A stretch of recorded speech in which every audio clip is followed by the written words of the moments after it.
Niragasan ng flash flood ang dalawang barangay sa Pangasinan sa kasagsagan ng malakas na pag-ulan kagabi.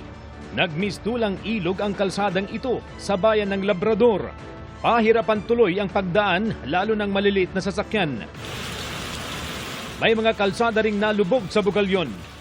Ina-anticipate din po yan na pag ganitong saturated na po yung lupa at tumagal po yung mga ganitong pag-uulan ay tendency po ubuhos po talaga pababa yung bigla ang agos ng tubig mula dito mula sa upstreams. Pasado alas 11 na kaninang umaga hanggang tuhod pa ang antas ng baha sa mga nasabing lugar.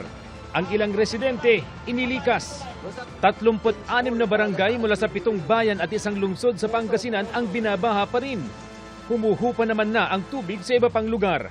Dahil ganito po yung panahon, in-expect po natin tataas po ulit to within the day and the coming days. Dahil by Wednesday, ganito pa rin po yung magiging panahon. Sa tala ng Provincial Social Welfare and Development Office, mahigit 200,000 pamilya ang apektado sa Pangasinan dahil sa hagupit ng habagat at mga nagdaang bagyo. Binabaha pa rin ang ilang barangay sa Calasiao. Patuloy na binabantayan ang antas ng Marusay River na nasa above critical level. Although yung monitoring po natin nitong nakaraang mga araw ay yung trend niya is pababa, etong umaga po nag-start po na tumaas ulit gawa nung tuloy-tuloy yung pag-ulan na naranasan natin simula kahapon. Dahil dyan, inirekomenda na ng lokal na pamahalaan ang pagsasagawa ng preemptive evacuation.